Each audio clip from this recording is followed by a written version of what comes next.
Yohanes pasal 1 ayat 1 sampai ayat yang ke-5.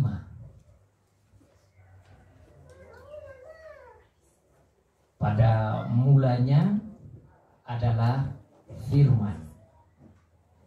Firman itu bersama-sama dengan Allah, dan firman itu adalah Allah.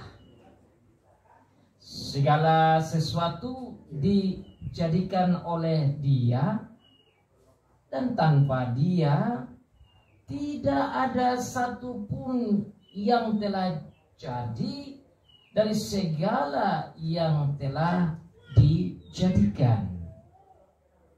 Dalam Dia ada hidup, dan hidup itu adalah terang manusia.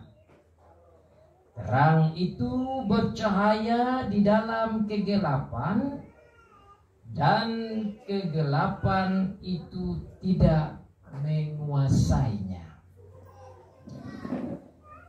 Demikian jauh pembacaan firman Tuhan bagi kita. Diberkati bagi setiap anak Tuhan yang membaca, yang mendengar, dan yang melakukan firman Tuhan. Saudara, khotbah kita pagi ini dengan tema Yesus Kristus Tuhan kita adalah firman. Firman itu adalah Yesus Kristus Tuhan kita. Logos atau firman itu adalah Tuhan kita, Yesus Kristus. Poin yang pertama, Dia ada sejak semula. Poin yang kedua, Dia ada bersama-sama dengan Allah. Poin yang ketiga, Dia adalah Allah. Poin yang keempat, Dia adalah pencipta. Poin yang kelima, Dia punya hidup. Dia adalah hidup. Poin yang keenam, Dia berikan kepada kita hidup selama-lamanya. Dan poin yang terakhir, Dia adalah terang. 7 poin, saya ulang lagi supaya tidak lupa. Lihat di Alkitab, poinnya sebenarnya ada di situ juga. Hanya saya buat lebih sederhana. Poin yang pertama, Dia sudah ada sejak semula. Kalimat pertama dari Alkitab di ayat 1. Poin yang kedua, Dia bersama-sama dengan Allah. Itu juga di Alkitab. Poin yang ketiga, Dia adalah Allah. Poin yang keempat, Dia adalah pencipta. Poin yang kelima, Dia ada hidup. Poin yang keenam, hidup selama-lamanya dari Dia. Dan poin terakhir, Dia adalah terang. Mengapa saya membuat poin seperti itu? Sebab tugas pendeta, pengajar, pelayan, yaitu mengajar ke jemaat supaya bisa mengerti apa yang ditulis oleh hamba Tuhan, yang diarahkan oleh Tuhan, yang diinginkan oleh Tuhan agar jemaat mengerti Alkitab. Makanya hamba Tuhan tidak boleh berkhotbah tentang dirinya. Hamba Tuhan tidak boleh bicara tentang hebatnya. Hamba Tuhan tidak boleh omong tentang luar biasanya. Itu berarti dia yang jadi Tuhan. Itu khotbah tentang diri. Dan saya heran banyak orang suka dengar yang begitu. Akibatnya jemaat percaya imannya ke pendeta, sehingga pendeta seperti Allah dan mendapat kemuliaan, bukan Tuhan yang dapat kemuliaan. Padahalnya pengajaran khotbah yang sebenarnya harus kembali ke Alkitab. Tuhan punya hebat yang harus kita omong. Tuhan punya hebat yang harus kita jelaskan, yang kita khotbahkan, supaya jemaat beriman pada Tuhan yang hebat, bukan percaya pada pendeta yang hebat. Saudara, inilah kecenderungan manusia supaya dia yang jadi hebat. Inilah kecenderungan pengajar, pelayan, Dan saya harap jemaat ada di sini mengikuti setiap khotbah, baik televisi, YouTube, apa saja. Perhatikan baik-baik, khotbah itu pusat ke Tuhan dengan firman-Nya atau ke pendetanya. Dalam bahasa teologi namanya antroposentris, pusat pada manusia. Itu khotbah yang berbahaya sekali. Tetapi harusnya teosentris, pusat kepada Tuhan.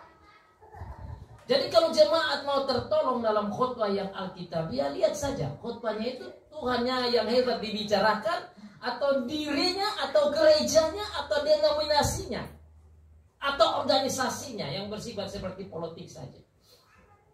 Sehingga jemaat tergiring untuk fanatik organisasi. Itu bukan begitu maksudnya. Jadi saudara kita pendeta ini atau pelayan ini punya tugas berat untuk berhati-hati dalam mengajar kepada jemaat, agar apa yang kita sampaikan nama Tuhan itu dimuliakan dan Tuhan senang dan berkati pengajaran kita, pengkhotbahan kita. Bukan kita mengajar supaya jemaat senang dengan kita, suka dengan kita dan memuji kita. Itu yang namanya mencuri kemuliaan Tuhan.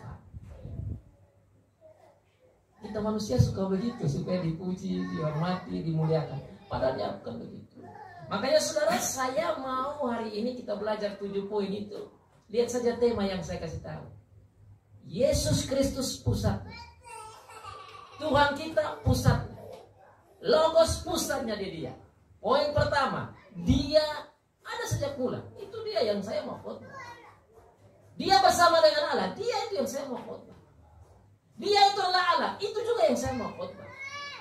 Dia adalah pencipta, itu juga yang saya mau khotbah. Dia punya hidup, itu juga yang saya mau khotbah hari ini. Dia kasih kita hidup selama-lamanya, itu yang saya mau khotbah hari ini. Dan Dia adalah terang, itu juga yang saya mau khotbah. Dan saudara dengar baik-baik, karena saya omong tentang Dia. Ini bukan saya omong tentang saya atau orang lain. Omong tentang manusia saja orang perhatikan, apalagi omong tentang Dia yang luar biasa ini. Makanya tadi kalau saya bilang 5 jam, harusnya jemaat siap. Kalau 5 jam, karena ngomong tentang Dia yang pegang hidup kita ini. Aneh kalau kita dengar hal-hal duniawi, kita mau dengar lama, tapi untuk Dia yang pegang kita punya hidup ini tidak mau duduk lama. Oke, kita mulai. Number 1. In the beginning was the word. Pada mulanya adalah firman. Pada mula itu adalah kata Alkitab bahasa Yunani arke yang ada hubungan dengan bahasa Ibrani beresit. Jadi Yohanes memulai firman ini dengan mengingat apa yang ditulis dalam kitab Kejadian. Saudara buka di Kejadian pasal 1, kata yang sama, hanya dalam bahasa Ibrani, tapi bahasa Indonesia juga tulis yang sama, pada mulanya. Lihat Kejadian pasal 1. Apa yang disebut di sana? Pada mulanya Allah menciptakan. Jadi kata pada mulanya itu diangkat oleh Rasul Yohanes ini dengan mengikuti apa yang ditulis dalam kitab Kejadian. Tatkala saya mempelajari kitab Yohanes ini saudara, saya terkesan sekali. Kenapa saya terkesan dengan kitab ini? Karena kitab Injil Yohanes, cara pendekatannya yang dibimbing oleh Tuhan Yesus untuk menolong jemaat dengan pendekatan yang berbeda dengan pendekatan Injil Matius dan Injil Lukas misalnya. Markus agak mirip sedikit. Saudara mari buka di Injil Matius dan Injil Lukas. Ini yang membuat banyak orang bingung dan ini yang menjadi perdebatan sengit di dalam gereja maupun di luar gereja yang percaya pada Tuhan Yesus maupun yang tidak percaya Tuhan Yesus. Karena mereka mengangkat Injil tanpa melihat tujuan Tuhan dalam memberikan Injil kepada gereja. Jikalau saudara melihat kitab Injil Matius, dia startnya beda. Matius start dengan inilah silsilah Tuhan Yesus Kristus. Lukas juga sama. Jadi mereka startnya itu dari kelahiran Tuhan Yesus di Bethlehem. Secara ringkas, saudara, saya mau sampaikan bahwa pendekatan yang Tuhan gerakan Injil Matius dan Injil Lukas mau tunjuk kepada umat manusia bahwa Tuhan kita Yesus Kristus itu adalah manusia yang sejati. Number one. Sementara dalam Yohanes pendekatannya tidak bicara tentang kelahiran Tuhan Yesus. Kenapa? Karena Tuhan lewat Rasul Yohanes mau sampaikan kepada jemaat, saudara dan saya, bahwa dia bukan saja manusia yang sejati, tetapi dia adalah Allah yang sejati. Saudara, sekarang sudah dengar 2 poin. Manusia sejati dan Allah sejati. Oleh karena orang melihat Tuhan Yesus dengan kacamata manusia sejati, sehingga mereka tidak mau terima Tuhan Yesus itu sebagai Allah. Dan hari ini yang saya mau sampaikan, bahwa Tuhan kita Yesus Kristus itu adalah Allah yang sejati dalam 7 poin ini.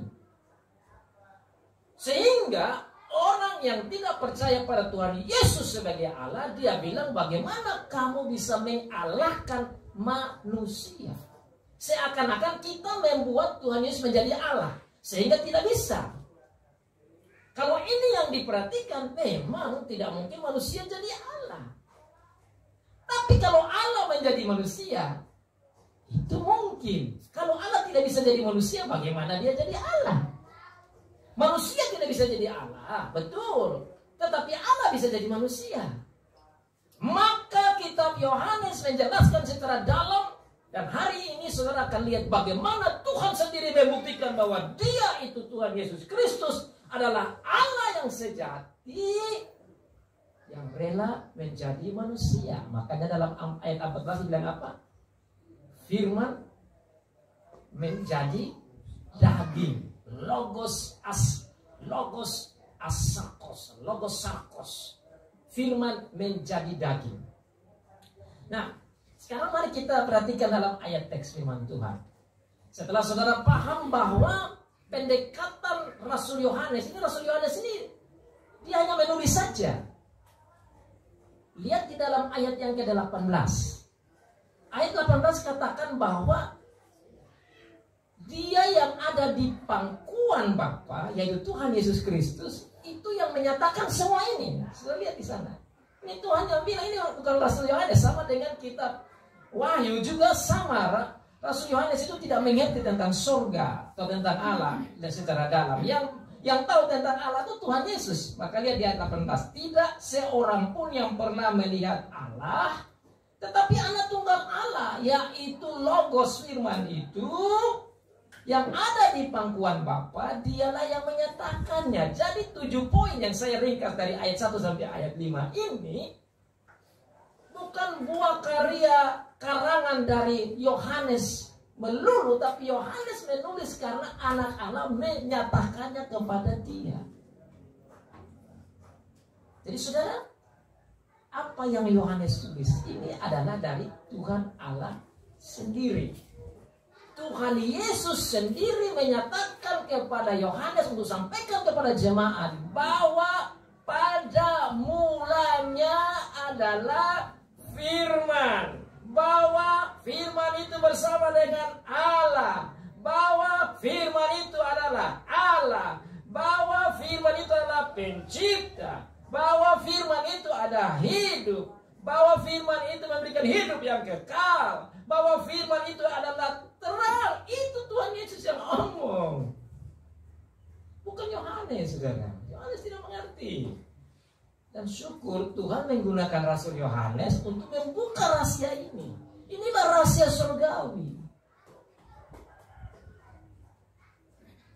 Ini rahasia surgawi yang Tuhan buka bagi gereja sepanjang abad, termasuk saudara dan saya.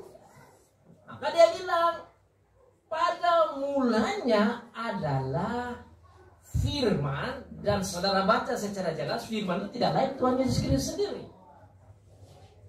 Sekarang bagaimana kita bisa paham bahwa pada mulanya adalah firman? Kata pada mula itu artinya in the beginning, the original, bahwa sebelum segala sesuatu ada, dia sudah ada. kalimat ini mau katakan bahwa dia memang Allah. Nah kalau dia manusia baru diciptakan setelah langit dan bumi diciptakan. Tetapi dia sudah ada pada mulanya sebelum segala sesuatu diciptakan. Ayat 3 kan bilang begitu. Lewat dia baru tercipta segala sesuatu. Berarti kata pada mulanya adalah firman. Tuhan Allah mau katakan bahwa dia, Tuhan Yesus ini Allah. Maka haruslah terbongkar semua argumentasi yang katakan bahwa Tuhan Yesus hanya manusia saja. Tuhan mau katakan kepada gereja bahwa Tuhan Yesus yang kita percayai itu adalah Allah yang sejati. Sehingga setelah kita menerima dia sebagai Allah yang sejati dan dia mau jadi seperti manusia untuk selamatkan kita, ya memang benar bisa. Memang dia Allah sejati. Dengan kata ini saudara bisa menolak dan berdebat dan menyatakan kepada orang yang lain yang katakan bahwa dia hanya manusia saja, sambil mengatakan bahwa memang dia adalah Allah. Sehingga saudara punya iman pada Tuhan Yesus betul-betul. Dan ini Tuhan Yesus yang ngomong sendiri lewat Rasul Yohanes. Karena dia Allah, dia sudah ada pada mulanya sebelum segala sesuatu terjadi. Saudara jangan heran karena dia katakan dalam Yohanes pasal 8, dia bilang, aku sudah ada sebelum Abraham ada. Dalam bahasa Indonesia kata itu agak susah dipahami. Karena bahasa Indonesia kita ini tidak ada tensisnya. Tidak persis, sedikit terlalu umum. Kalau bahasa Inggris dan bahasa asli itu persis, jadi gampang. Saya menolong saudara dengan menyatakan dalam bahasa Inggris. Dia bilang begini, before Abraham was born, I am. Kalau yang paham bahasa Inggris bisa tertolong. Before, sebelum Abraham was born. Kata was itu artinya past tense. Sebelum Abraham lahir, saya itu di sini. Dia mau kasih tahu saya ini Allah kepada orang Yahudi waktu itu, sehingga orang Yahudi mau ambil batu mau lempar dia. Ini orang ini mau bikin dia Allah masa lewat Abraham, wah ini tidak bisa. Kalau tidak ngerti konteks itu, kita tetap mencari-cari sejak kapan Tuhan Yesus bilang bahwa dia Allah. Saudara, tapi kalau ditanya begitu sudah bisa jawab, karena memang Tuhan Yesus tidak omong langsung dia itu Allah. Tapi kalau dia bilang before Abraham I was, I am. Abraham ada di sini, dia lahir, saya sudah di sini, ya dia memang Allah. Dan orang Yahudi mengerti itu baik-baik bahwa ini sudah tidak benar lagi. Ini orang sudah mau dijadikan diri seperti Allah. Memang dia Allah. Karena pada mulanya dia sudah ada. Ini saudara, Tuhan ini mau menolong gereja. Makanya saudara kita bergereja ini jangan mau cari khotbah-khotbah ringan. Harus khotbah yang betul-betul digali dan beralkitab, dasarnya Alkitab. Sehingga kita pegang Alkitab. Jangan kita pegang argumentasi logika biasa, sehingga kita sendiri juga tidak kuat. Kenapa? Kan kita ini bukan orang Yahudi. Kita juga tidak ada pada waktu Tuhan Yesus itu. Tapi konteks yang ada itu perlu kita pelajari, sehingga kita bisa menolong diri kita dan menolong anak-anak kita bahwa Tuhan kita Yesus Kristus ini betul-betul Allah. Dia sendiri omong bahwa sebelum Abraham ada, dia sudah ada. Yohanes pasal 10 ayat 30 juga dia bilang ke orang Yahudi yang juga mau lempar dia waktu itu. Dia bilang saya dan Bapa satu. Waduh, ini bagaimana ini? Ini sudah blasfemi, ini sudah menghina Allah betul-betul. Mau ambil batu lempar lagi. Kalau aku dan Bapa satu ya memang Allah. Kenapa ini saya mau bilang supaya saudara saya percaya Tuhan Yesus betul-betul percaya. Jangan sampai tiba-tiba gara-gara cinta kasih, gara-gara uang, gara-gara harta benda lari dari iman, lupa Tuhan Yesus secara baik-baik. Karena dia saja jalan keselamatan. Dia ini kan dikatakan pada mulanya sudah ada sebelum Abraham, Musa seluruhnya itu ada, dia sudah ada pada mulanya. Ini dia begini, originalnya. Kata itu saja mau menunjukkan bahwa dia adalah Allah yang sejati.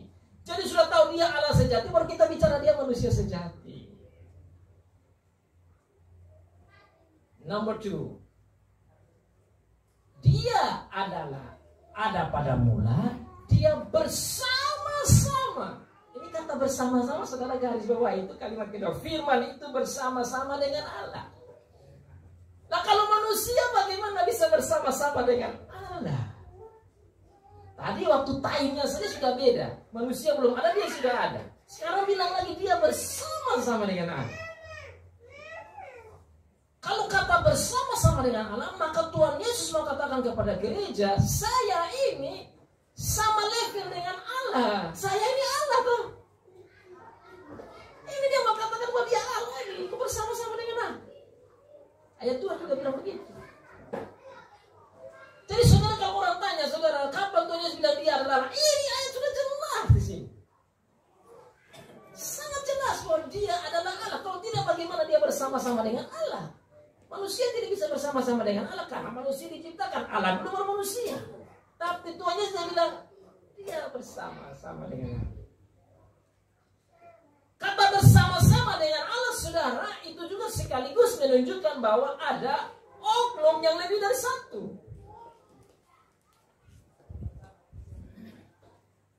Ada oknum, ada pribadi lebih dari satu. Karena kalau satu saja bagaimana bersama-sama? Berarti Tuhan Yesus itu adalah anak Allah. Sehingga ada anak Allah, ada Bapa, ada Roh Kudus. Jadi saudara, tatkala kita di gereja percaya Allah Tritunggal, ini di sini jelas. Kalau dia satu pribadi saja, bagaimana dikatakan bersama-sama? Ya hapus saja kata bersama-sama. Saudara, itulah dalamnya Alkitab itu. Kalau kita gali, waduh Tuhan itu hikmatnya dalam sekali. Dan kita butuh waktu untuk renungkan dan pahami. What is the meaning of it? Apa arti dari ini? Kenapa dikatakan firman yaitu Tuhan Yesus itu ada sebelumnya dan bersama-sama dengan Allah? Berarti ada lebih dari satu pribadi kan? Firman itu bersama-sama dengan Allah. Nah, Allah kan tidak lain Bapa, tentu Roh Kudus di situ. Memang tidak ditulis lebih dalam karena nanti dalam pasal 16 itu keluar tentang Roh Kudus sebagai penghibur, penolong. Itu di pasal yang ke-16. Tapi di sini sudah dikatakan bahwa firman itu ada bersama-sama dengan Allah. Berarti ada Allah, ada firman. Dengan demikian, yang kita percaya pada Allah Tritunggal ini bukan hal-hal yang dibuat-buat oleh manusia. Memang Tuhan nyatakan begitu. Dan ingat baik-baik, yang nyatakan ini Tuhan Yesus, Allah sendiri. Karena yang tahu tentang ini ya Tuhan Yesus. Sehingga dia sendiri yang bisa nyatakan rahasia ini. Dan Yohanes menulis saja. Untuk saudara dan saya yang harus kita pelajari. Firman, Logos, Tuhan Yesus itu ada bersama-sama dengan Allah yang tidak lain Bapa dan Roh Kudus. Dia ada pada mulanya bersama-sama dengan Allah. Mau garis bawahi bahwa bukan Logos ada di bawah sini, Allah ada di atas sini. Dan ini juga yang dijelaskan secara tidak alkitabiah oleh kaum Unitarian. Saudara mungkin pernah dengar itu istilah Unitarian, itu yang percaya Allah itu satu pribadi saja. Yesus itu bukan anak Allah, tapi dia satu pribadi sama dengan Allah, dalam arti pribadi yang lain itu disamakan. Itu namanya Unitarian. Kalau kita namanya Trinitas, satu Allah tapi ada tiga pribadi. Nah, tiga pribadi ini yang saudara lihat di sini. Kalau bukan tiga pribadi tidak bisa kata sama-sama. Tetapi dikatakan pada mulanya bersama dengan Allah, berarti Bapa ada di situ, Roh Kudus ada di situ, Tuhan Yesus sebagai anak Allah juga ada di situ. Berarti Allah yang sama. Itu ayat yang kedua mau jelaskan begitu. Sehingga saudara tatkala pulang dan baca ulang firman Tuhan di sini, saudara tertolong. Oh, ternyata sekarang saya mengerti. Yang dimaksud dengan pada mulanya adalah firman, ya Tuhan Yesus ada pada mula. Firman itu bersama-sama dengan Allah, berarti itu berbicara tentang ketritunggalan Allah. Dan dia ada pada mula bersama-sama dengan Allah, menunjukkan bahwa Allah itu sama sebagai Allah. Tidak ada Allah yang rendah, ada yang tinggi. Dan itu ada pemahaman-pemahaman seperti begitu. Dia adalah Allah, ayat yang berikut. Firman itu adalah Allah. Ini adalah kesimpulan dari semua yang mau disampaikan.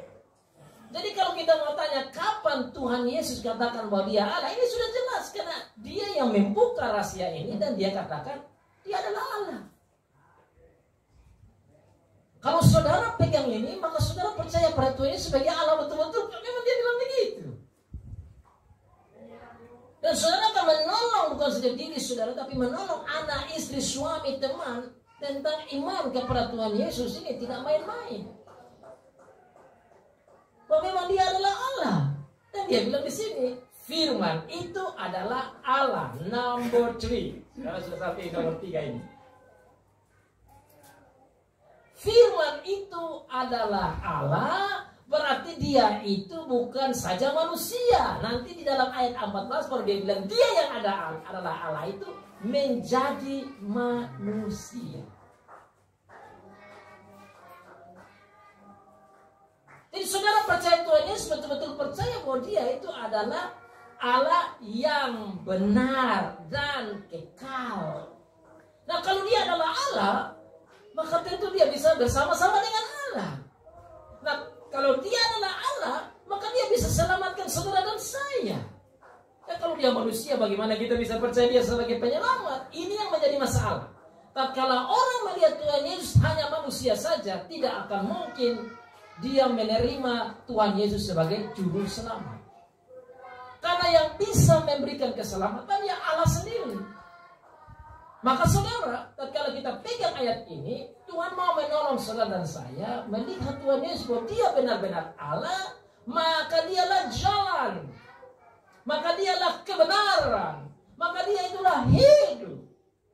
Nanti sebentar saudara akan lihat tentang hidup di bawah ayat berikut. Kalau dia manusia tidak bisa ada jalan, karena manusia gelap, tidak bisa. Kalau dia manusia tidak akan ada kebenaran untuk membawa keselamatan bagi saudara dan saya. Kalau dia hanya manusia saja, maka tidak ada kehidupan itu. Tapi karena dialah Allah, maka dalam Yohanes 14 ayat 6 dia sendiri katakan, I am the way and the truth and the life. Akulah jalan dan kebenaran dan hidup. Tidak ada keselamatan bagi saudara dan saya. Karena dia Allah. Dasar itu di sini saudara. Maka bicara tentang kitab Yohanes ini penting. Tuhan tahu bahwa ini penting untuk saudara dan saya. Karena apa? Iblis itu licik. Dia mau membuat kelicikan supaya kita bingung tentang Tuhan Yesus. Tapi tatkala kita percaya bahwa dia adalah Allah seperti dikatakan di sini, kekuatan iman kita akan kokoh karena disitulah keselamatan, disitulah kebenaran, disitulah jalan, disitulah kehidupan. Belum cukup di situ saudara, Tuhan Yesus lanjut lagi. Number 4, nomor 4. Dia itu adalah Allah sejati. Buktinya di ayat yang ketiga. Sudah lihat di sana apa dikatakan oleh Tuhan dalam ayat yang ketiga. Segala sesuatu yang dijadikan oleh Dia, dan tanpa Dia tidak ada satu pun yang telah jadi dari yang telah dijadikan. Saya meringkas itu dengan kata bahwa Dia adalah pencipta, sama dengan Bapa. Kalau manusia tidak bisa menciptakan, kalau dia manusia saja, tapi memang dia Allah. Tuhan Yesus mengatakan bahwa I am God, saya ini Allah. Karena saya Allah, saya pencipta juga. Bapa pencipta, Roh Kudus pencipta. Tuhan Yesus juga pencipta. Makanya saudara Bani dalam kitab Kejadian pasal 1, kalau Bapa menciptakan lewat firman. Bapa firman dan Roh Allah melayang-layang. Itu pekerjaan Allah Tritunggal. Dan kalau dia ciptakan manusia, dia bilang baiklah kita. Kita kan tidak mungkin gambar satu orang. Kita berarti ada lebih dari satu. Baiklah kita menciptakan manusia menurut gambar dan rupa kita. Berarti ada lebih dari satu. Tatkala Tuhan Yesus lahir, Bapa mengirim Tuhan Yesus, Roh Kudus bekerja dalam kandungan Maria, dan Tuhan Yesus datang. Tatkala Tuhan Yesus dibaptis juga sama. Bapa bicara inilah anakku, Tuhan Yesus dibaptis, Roh Kudus melayang-layang. Tatkala saudara dibaptis juga dikatakan yang sama, baptislah dalam nama Bapa dan Putra dan Roh Kudus. Itu menunjukkan ketritunggalan Allah. Maka Bapa pencipta, Tuhan Yesus juga pencipta, Roh Kudus juga di situ. Tapi apa maksud ayat 3 di sini? Fokusnya ke Tuhan Yesus. Supaya umat percaya bahwa juru selamatmu ini memang benar-benar Allah. Allah yang ada sejak kekal, Allah yang ada sama dengan Allah, Allah yang juga pencipta. Saudara biasanya hanya dengar toh, pengkhotbah biasa khotbah hanya dia penyelamat. Tapi hari ini saudara dengar bahwa Tuhan bilang bahwa Tuhan itu bukan saja penyelamat, tapi dia juga pencipta. Not only a savior, but he is also a creator. Pencipta juga. Apa untungnya saudara lihat bahwa juru selamat saudara ini adalah pencipta? Ya kalau saudara lihat dia sebagai pencipta, maka saudara juga rasa terhibur, dikuatkan bahwa kita punya juru selamat yang menguasai seluruh surga dan bumi. Sebagai manusia, ya manusia. Tapi saudara ingat dalam Matius pasal 28 dibilang apa? Kepadaku telah diberikan segala kuasa apa? Di surga dan di bumi. Sebagai manusia, tapi sebagai Allah memang dia pegang itu. Maka saudara apa untungnya saudara percaya Tuhan Yesus? Saudara percaya dia yang adalah pencipta, saudara percaya dia yang adalah penyelenggara, saudara percaya dia yang adalah pengatur, pengontrol, pemimpin. Seluruh apa yang ada di surga dan di bumi, dia ngatur. Bukankah kita punya juru selamat yang luar biasa? Jadi jangan main-main kita ikut Tuhan, saudara-saudara. Kita percaya Tuhan Yesus karena bukti ini. Jadi tujuan saya khotbah saat ini tentang ini, mari kita percaya Tuhan Yesus, jangan main-main dan jangan sampai kita tergoncang karena sudah terjadi ada saudara kita yang out of the faith. Sudah percaya Tuhan Yesus, ikut di sini, keluar lagi ke tempat lain dan menyangkal Tuhan Yesus. Yang menyangkal dia sebagai Allah, begitu saudara. Kalau sudah keluar daripada percaya Tuhan Yesus sebagai juru selamat dan Allah, maka dia anggap Tuhan Yesus bukan Allah lagi. Kalau keluar dari iman percaya ini, kita tidak mau ini generasi ini hilang, saudara. Tuhan juga tidak mau. Dan memang sudah terjadi, bahkan saudara lihat tadi di kesaksian pendeta pun berdiri di mimbar khotbah-khotbah, tahu-tahunya sebentar seperti jadi orang Kristen lagi. Betul tak? Kalau tidak ngerti orang ayat seperti begini, saudara, baca firman tapi ngawur saja. Kenapa? Khotbahnya tentang dirinya sendiri atau orang punya diri, tidak berdasarkan firman yang Tuhan omong di sini. Makanya saudara, kalau kita omong di sini, supaya omong itu Tuhan punya omong. Tuhan punya firman yang kita khotbahkan ke jemaat, supaya jemaat pegang betul-betul ini firman dan mengerti betul-betul. Dan jemaat tidak tergoncang karena memang Tuhan yang ngomong. Pendeta hanya jadi mulut saja sampaikan. Kalau tidak saudara, jadi pendeta juga hilang dari iman. Dan saudara kaget-kaget. Wah, ini orang khotbah tiba-tiba sudah bukan orang gereja lagi, sudah pergi khotbah di tempat yang bukan gereja. Ini kenapa? Berarti dipertanyakan ayat ini dia ngerti tidak? Yang mengerti gimana kalau hanya khotbah tentang diri sendiri atau khotbah tentang diri orang lain atau tentang gedung? Kalau saudara tinggal seperti begini, saudara akan katakan, amin. Tuhan saya luar biasa. Tuhan juru selamat saya itu Allah. Juru selamat itu sudah ada sebelumnya. Juru selamat itu bersama dengan Allah. Juru selamat itu adalah Allah. Juru selamat saya adalah pencipta. Number 4. Tidak ada satu titik apapun yang ada di bumi ini tanpa dia. Sudah lihat di sana tuh begitu keras dia punya penggalian penulisan ayatnya itu, dia punya kalimat.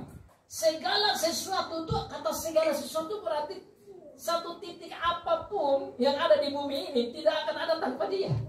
Kan dikatakan segala sesuatu. Sudah begitu, segala sesuatu tidak bisa ada tanpa dia. Berarti mau garis bawah, dia ini memang the author of life. Dialah yang membuat kehidupan itu. Segala macam kehidupan, baik benda hidup, benda mati, dari dia. Ini powerful sekali, saudara-saudara. Ini penting sekali. Nah, kalau ini terjadi, saudara, bukankah luar biasa saudara punya juru selamat? Maka saudara sendiri di rumah terhibur karena punya juru selamat yang hebat. Dan kalau kita hadapi masalah apapun, saudara terdapat kekuatan, dapat hiburan karena punya Allah yang begini. Itulah pentingnya kita dengar firman itu. Jadi kita berdoa dulu, kita berdoa betul-betul kepada Allah yang hidup, jangan ikut-ikut saja. Kita punya fellowship dengan Tuhan, betul-betul kita fellowship dengan Tuhan, bukan karena tradisi saja. Karena Dia adalah Allah yang benar, Allah yang hidup, pemegang, pengatur seluruh kehidupan. Maka nomor 5 muncul. Di dalam Dia ada hidup. Lihat ayat berikut. Di dalam Dia ada hidup. Kenapa bilang ada hidup? Ya memang Dia yang bikin hidup. Seluruh kehidupan ini dari Dia. Saudara punya hidup juga dari Dia. Suami kita, istri kita, anak-anak kita. Segala sesuatu ini dari Dia. Dialah pemegang hidup. Bagaimana Dia bisa pemegang hidup? Ya karena memang Dia Allah. Kalau Dia bukan Allah yang tidak bisa pemegang hidup, makanya Dia bilang apa? I am the life. Aku adalah hidup, jalan kebenaran dan hidup. Ya memang. Maka di situ dikatakan di dalam Dia ada hidup karena Dia sendiri hidup. Dia bukan Allah yang mati. Dan ini juga ada pemahaman yang salah sekali. Dan saya mau koreksi supaya saudara jangan salah paham. Allah kita tidak pernah mati. Yang mati adalah manusianya Tuhan Yesus. Sehingga pemahaman tentang Allah sejati dan manusia sejati ini penting. Kalau tidak, saudara dibingungkan oleh argumentasi yang tidak benar. Kenapa? Karena mereka bilang Allahmu mati di salib. Tidak, Allah kita tidak pernah mati di salib. Yang mati di salib adalah Allah yang menjadi manusia yang rasa seperti kita ini. Allah kita tidak pernah mati. Allah kita hidup. Allah yang hidup itu mau menjadi seperti manusia supaya jadi sama seperti kita manusia. Ini bisa mati supaya bisa ganti kita, supaya kita mati. Kematian itu jadi jembatan saja. Tidak menakutkan lagi bagi kita orang Kristen. Tentu kita sedih kalau kita punya saudara meninggal. Tapi bagi kita kesedihan itu ada batasnya. Karena setelah itu kita paham bahwa ini menuju pada kehidupan ini. Dan yang memberi hidup ini ya juru selamat kita. Karena Dia bilang I am the life. Saya adalah hidup. Maka saudara punya hidup ini dan saya. Memang ada kematian. Tetapi sehingga kehidupan kita itu tidak mati selama-lamanya. Tetapi kita memperoleh hidup selama-lamanya. Dan itu nomor 6. Nomor 6. Saudara punya Allah yang hidup, Dia bisa memberi hidup. Kalau Dia tidak hidup, bagaimana mau kasih kita hidup? Dia Allah yang hidup kekal, maka Dia bisa kasih kita hidup selama-lamanya. Dan ini saudara, saya khotbah ini minggu lalu. Temanya tentang Dialah yang bisa memberi kita hidup selama-lamanya. Orang-orang zaman sekarang sudah lihat, sudah sampai ke Kupang juga, pergi ke aerobik, pergi lihat view yang bagus, menarik napas untuk udara segar, makan makanan bergizi. Apa tujuannya? Supaya panjang umur, toh. Kita pakai ini masker apa supaya jangan mati, ya toh? Takut mati itu. Tapi nanti mati juga saudara. Kalau nggak mau mati ya mati.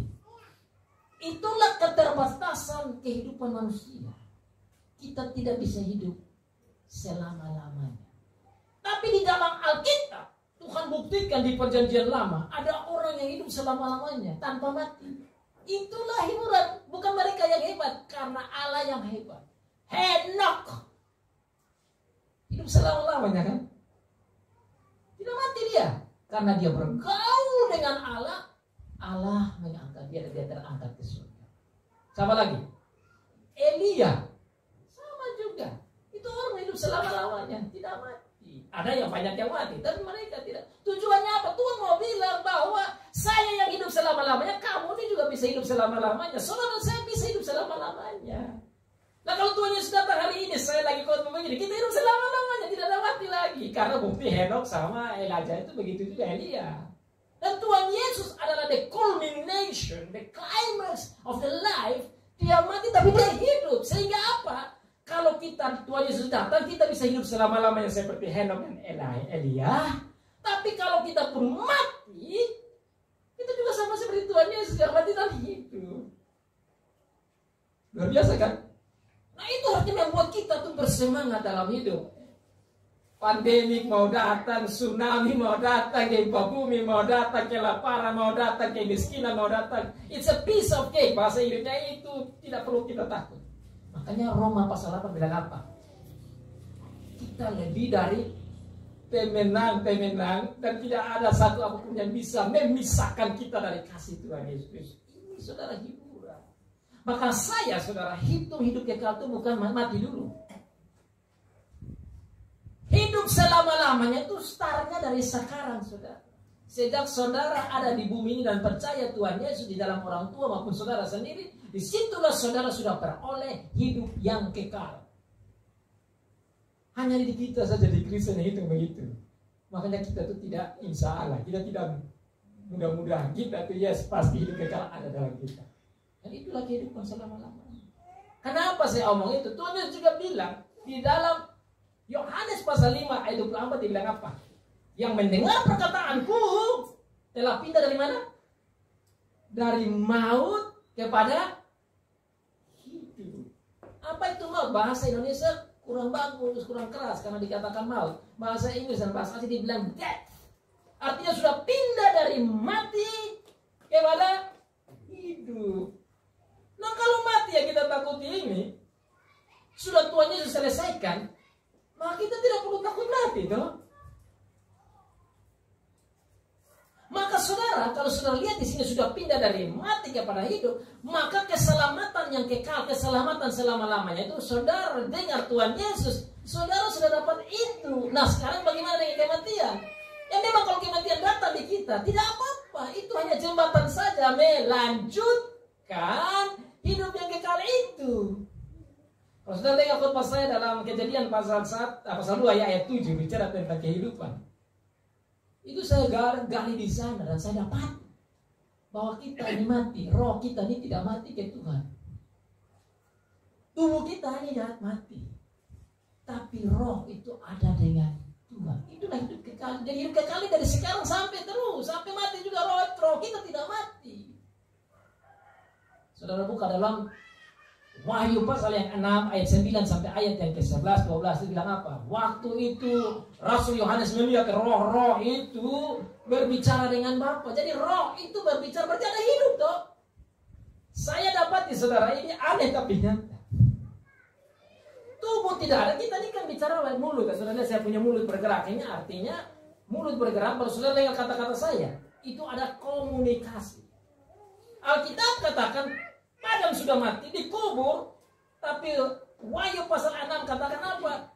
Jiwa-jiwa berbicara dengan Bapa di surga. Dan Bapa dia katakan, ya Tuhan Allah sang penguasa, sampai kapan tidak membalas kejahatan mereka itu? Ada komunikasi antara orang percaya di surga, meskipun mereka sudah mati, dengan Bapa di surga. Terus saya ini berpikir, bagaimana orang bisa berkomunikasi tanpa mulut? Saudara bisa komunikasi dengan Tuhan tanpa mulut atau tidak? Bisa. Bagaimana caranya? Bagaimana caranya? Kita berkomunikasi dalam hati. Tanpa saudara komat kami, saudara orang oleh Tuhan. Itu tanpa mulut. Nah inilah saudara, bukti kepada kita bahwa kita bisa berkomunikasi dengan Tuhan. Jadi saudara, tatkala Tuhan bilang kematian itu sudah pindah dari kematian pada hidup, berarti saudara dan saya punya hidup ini selama-lamanya. Tapi bagaimana bisa dapat hidup selama-lamanya? Hanya kalau saudara percaya Dia adalah juru selamat dan Allah yang kekal dan benar. Nomor 7, nomor 7. Belum ada yang mengantuk, bersyukur ya. Saya masih perhatikan, ini luar biasa. Saya biasa hitung khotbah yang banyak orang juga saya tahu dari ujung ke ujung berapa yang mengantuk, menguap. Tidak ada juga yang menguap, ini bagus. Saya bersyukur ya, karena firman Tuhan itu orang mau makan ulang-ulang. Kalau kita makan enak mau tambah tuh, karena ini saudara juga harus rasa begitu. Karena kita bicara tentang Tuhan Yesus yang memberi hidup. Dan saudara saya pegang itu kehidupan kekal, bukan nanti mati, tapi saya belum mati sekarang ini. The life everlasting is in your hand. Ada di tangan saudara itu kehidupan. Jadi saudara sudah, saya ini sudah 50-an, sebentar lagi 6-70. Kan kita usia-usia tambah tua itu kan sebentar lagi sudah arah ke sana. Tapi tidak apa-apa, kita berani menghadapi itu. Ini Bapak gak ada orang tua di sini. Kita berani hidup dalam keadaan tua kita. Di dalam tua kita bersuka cita, di dalam muda kita bersuka cita, di dalam masih kecil kita bersuka cita, di dalam sudah tidak bisa lagi pemeliharaan rumah sakit juga tetap bersuka cita. Kenapa? Karena kehidupan kekal itu ada sekarang, bukan tunggu lagi. Oleh karena itu saudara harus hidup sebagai anak-anak terang. Dia adalah terang, nomor 7. Lihat Tuhan punya omong itu. Saya ini ikut-ikut saja karena Tuhan punya omong itu kayak logis sekali, luar biasa. Allah pencipta hidup terang. Maka dikatakan saudara saya ini harus menjadi anak-anak terang. Karena Tuhan Yesus adalah terang. Kali Mazmur 27 kita baca. Dia adalah Allah yang terang. Dia bukan Allah yang gelap. Allah yang terang itu artinya bahasa ilustrasi bahwa di dalam terang itu ada kebenaran. Di dalam terang itu ada kesucian.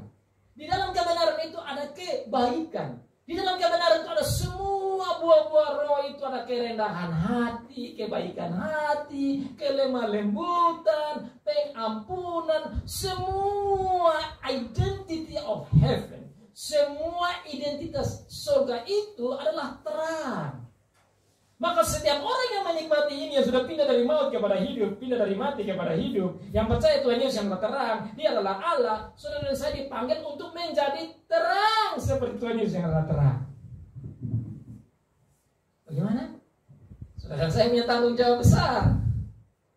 Kita harus berjuang untuk tidak hidup dalam kegelapan. Dan ini tidak gampang, saudara.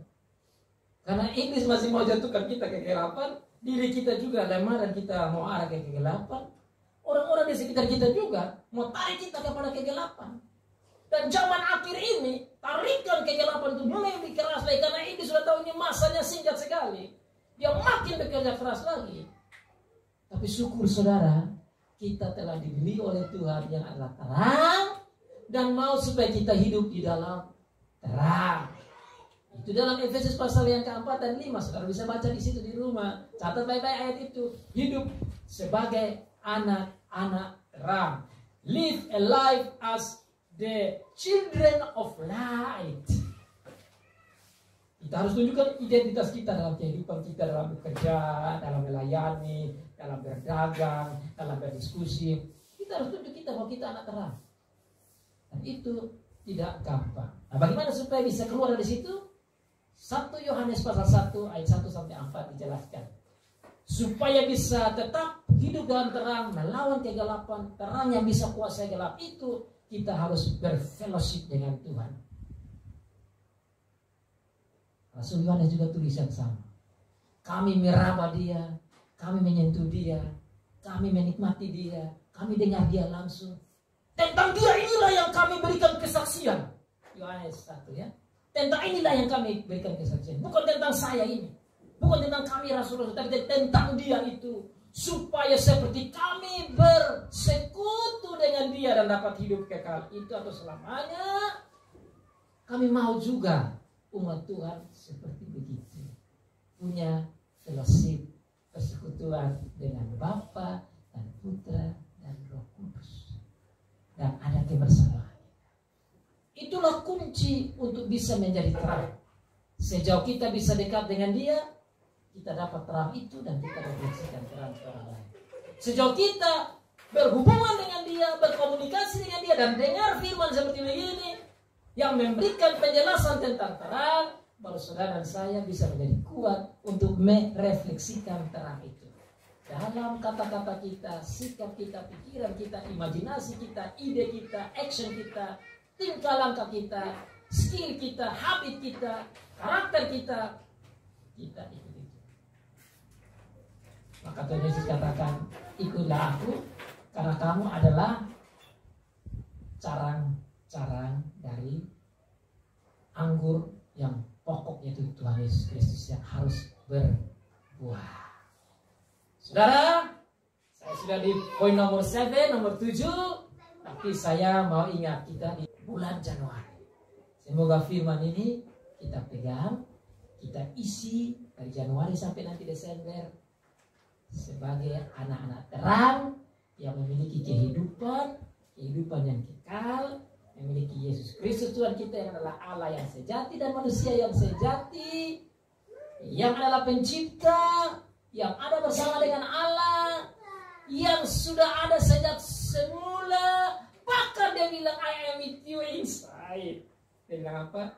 saya bersama dengan engkau sampai selama-lamanya, bukan bersama dengan engkau jauh, tapi tinggal di dalam kita. Maka kita dinamakan bait Roh Allah, di mana dalam Roh Allah ada Tuhan Yesus dan ada Bapa. Mari kita isi 2022 ini dengan semangat arahan dari Tuhan sendiri yang ada di dalam kita dan menjadi juru selamat, pencipta, penebus, pengudus kita yang luar biasa. Amin.